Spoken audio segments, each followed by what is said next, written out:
Alors, la question posée, donc, c'est de savoir si on peut définir l'asthénie comme une fatigue qui ne serait pas améliorée par le repos. Alors, c'est en partie vrai.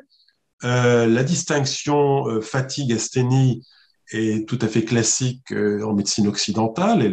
Elle est traditionnellement enseignée, notamment en sémiologie, la sémiologie étant la science de l'interprétation des plaintes, des symptômes et des signes.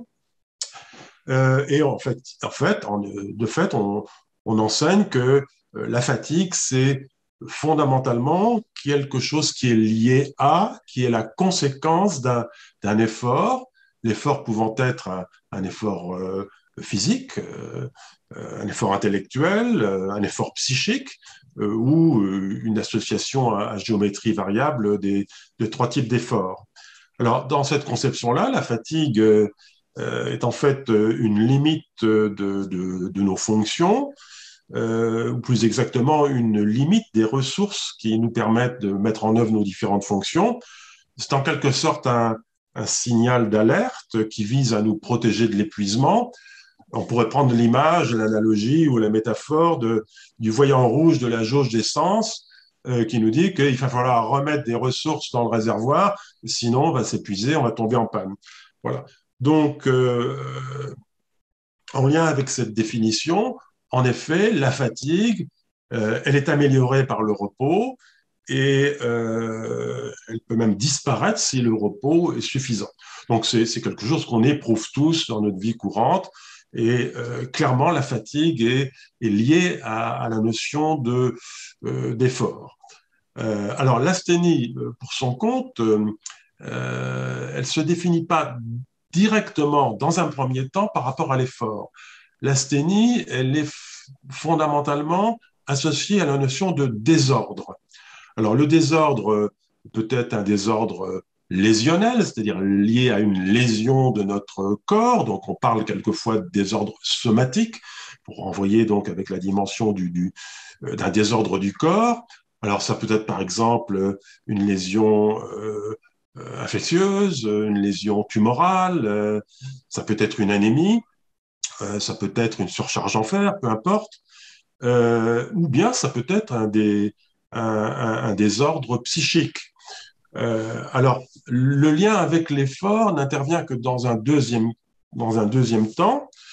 Et par exemple, il intervient pour essayer de faire le tri. Enfin, le médecin utilise le lien avec l'effort, l'éventuel lien avec l'effort, pour essayer de faire le tri entre ce qui serait de l'ordre du désordre lésionnel, comme je l'ai nommé tout à l'heure, ou du désordre psychique. Par exemple, la plupart des asthénies qui sont associées à des désordres du corps, donc cancer, infection, problèmes de métabolisme ou endocrinien, etc., sont aggravées par l'effort. Elles ne sont pas toujours améliorées par le repos, mais elles sont très souvent aggravées par l'effort. Si on a une asthénie liée à une anémie, c'est sûr que si on marche très vite, si on monte un escalier, on va aggraver la sensation d'asthénie. À l'inverse, les asthénies qui sont liées à des désordres d'origine entre guillemets psychique, je mets tous les guillemets qu'il faut autour de ça, mais elles sont indépendantes de l'effort.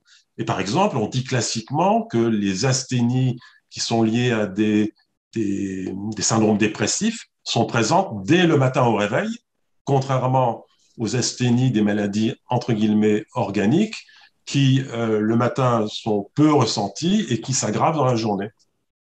Donc, si on veut résumer les choses, on pourrait dire que la fatigue est un symptôme lié à un processus normal, un processus de régulation. On est dans le champ de la physiologie, alors que l'asthénie est fondamentalement un symptôme lié à un processus anormal et on est là dans le champ de la pathologie.